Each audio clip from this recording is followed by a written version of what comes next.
राजस्थान की सबसे चर्चित सीट और भारत की सबसे चर्चित सीटों में से एक बाड़मेर, जैसलमेर, बालोतरा। उस सीट पर त्रिकोणीय संघर्ष है और एक तरफ बीजेपी के कैलाश चौधरी हैं जो केंद्र में राज्य मंत्री रहे हैं, कृषि मंत्री रहे हैं। अब दूसरी तरफ निर्दलीय रविंद्र सिंह भाटी हैं जिनकी चर्चा और सोशल मीडिया पर खूब बातें हुई, और दूसरी तरफ उम्मेदराम बेनीवाल है जो इनकी शालीनता, सहजता की बहुत चर्चा खूब होती है। नामांकन हुआ तो खूब चर्चा बटोरी। इससे पहले ये बायतू की विधानसभा सीट से चुनाव लड़ चुके हैं जो मात्र 800-900 वोटों से इन्हें हार मिली, और वो हार अब लोकसभा की लड़ाई में ले आई है। पार्टी बदल चुकी है। पूरी कहानी क्या है उम्मेदराम बेनीवाल की, आइए जानते हैं। नमस्कार, मेरा नाम सफ़ी खान है और आपने देखना शुरू किया है SKJ TV। एक इंटरव्यू में उम्मेदराम बेनीवाल बताते हैं कि मैं साधारण किसान परिवार से बिलोंग करता हूं। मैंने खुद अपने हाथ से खेती का काम किया है, और ये मारवाड़ में, विशेषकर थार में पहले यानी कि पानी की बहुत कमी थी। अभी थोड़ा बहुत सुधार हुआ है, लेकिन वह समय था जहां सर के ऊपर घड़ा यानी कि मटका रख कर पानी लाया जाता था और ऊंट के ऊपर लेके हम पानी आया करते थे। खेती खुद हाथों से उम्मेदराम बेनीवाल ने की है और मजदूरी करके पढ़ाई भी की है। 8वीं क्लास पास करने के बाद में वह समय से पहले यानी कि वह खुद बाहर जाकर मजदूरी की, और साथ साथ 10वीं व 12वीं की पढ़ाई वहाँ पे बालोतरा के अंदर रहकर की। आपने देखा होगा कि बालोतरा की फैक्ट्रियों में उम्मेदराम बेनीवाल ने जिगरों का काम किया है, यानी कि काफ़ी मुश्किल सा। यानी कि उम्मेदराम बेनीवाल के हम संघर्ष की कहानी आपको ज़्यादा सुनाएंगे तो शायद आपकी आंखों में आंसू टपकने लग जाएंगे, क्योंकि दोस्तों आपने देखा होगा कि कई कड़ी धूप के बावजूद भी अभी तो कई ऐसे बालोतरा की फैक्ट्रियों में जिगरे हैं, उन पे मशीनें लग चुकी हैं, लेकिन उम्मेदराम बेनीवाल जिस तरीके से उन्होंने जिगरें फेरी थी तब वे हाथों से फेरा करते थे। हमने भी जब उनसे पूछने का प्रयास किया, उनकी कहानी जानने का प्रयास किया, तो वाकई दिलचस्प कहानी थी। आपको बता दें कि कैलाश चौधरी और रविंद्र सिंह भाटी ने शायद ही इतना संघर्ष किया होगा जितना उम्मेदराम बेनीवाल ने किया है।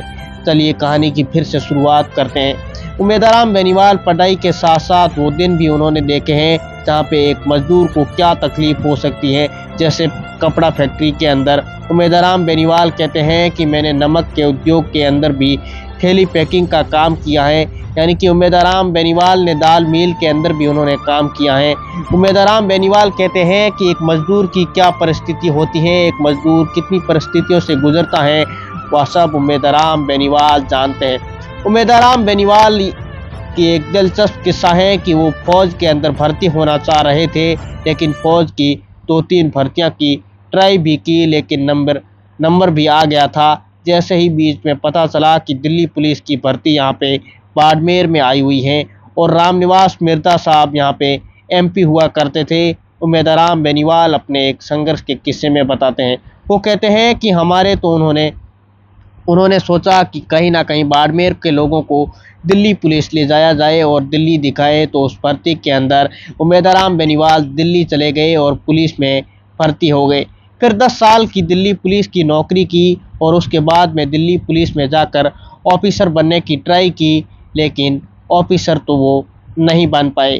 उम्मेदराम बेनीवाल कहते हैं कि उस दिशा में हम सफल नहीं हो पाए, क्योंकि पिंचुनू से लगाकर साल 2000 तक वे फिर ग्रेजुएट किया तो उन्होंने विद्यार्थी के रूप में किया था। वो कहते हैं कि सरस्वती विश्वविद्यालय जोधपुर से भी, अजमेर से भी, और उसके बाद में कंपटीशन की भी तैयारी की, लेकिन वह मामला बैठा नहीं।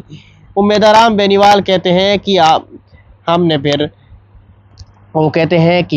हमने फिर एक बिजनेस की शुरुआत की, यानी कि हैंडीक्राफ्ट बिजनेस की शुरुआत की, और दिल्ली पुलिस से 2006 के अंदर नौकरी से रिज़ाइन कर दिया। उसके बाद लगातार छोटे मोटे स्तर से उन्होंने एक्सपोर्ट का काम किया, वो जर्मनी भी गए। ऐसा उम्मेदराम बेनीवाल के संघर्ष की बहुत कहानी है।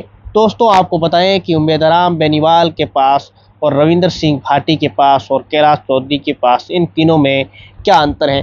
दोस्तों हम आपको बता दें कि उम्मेदराम बेनीवाल लगातार 2 बार चुनाव हार चुके हैं। लोगों के अंदर ये काफ़ी चर्चा है, लोग इमोशनल भी हैं कि उम्मेदराम बेनीवाल अब की बार जीतने चाहिए। यानी कि आपको बता दें कि रविंद्र सिंह भाटी शिव से विधायक हैं, तो उनके पास तो खोने के लिए कुछ भी नहीं है। वो जीत जाते हैं तो बहुत अच्छी बात है, लेकिन हार भी जाते हैं तो उनके पास खोने वाली बात कोई नहीं होगी। अगर बात करें कैलाश चौधरी की, तो कैलाश चौधरी आगे विधायक भी रह चुके हैं और केंद्रीय राज्य कृषि मंत्री भी रह चुके हैं। अगर वो हार जाते हैं तो उनके लोगों के दिल में इतना इमोशनल नहीं होगा। लेकिन आपको बता दें कि अगर उम्मेदवार बेनीवाल की हार होती है, तो आपने देखा होगा कि बाई-2 की हार से उम्मेदवार बेनीवाल के कई फैंस ऐसे थे, वो अंदर से बिल्कुल टूट गए थे। और अब की बार ऐसा होता है तो उम्मेदवार बेनीवाल और उनके साथियों के लिए बहुत ही इमोशनल दौर होगा। इस इमोशनल दौर से उम्मेदवार बेनीवाल और उनके कई ऐसे साथी जो उससे उभरना बहुत मुश्किल होगा। उम्मीद करता हूँ कि उम्मेदवार बेनीवाल के संघर्ष की कहानी आपको बहुत अच्छी लगी होगी।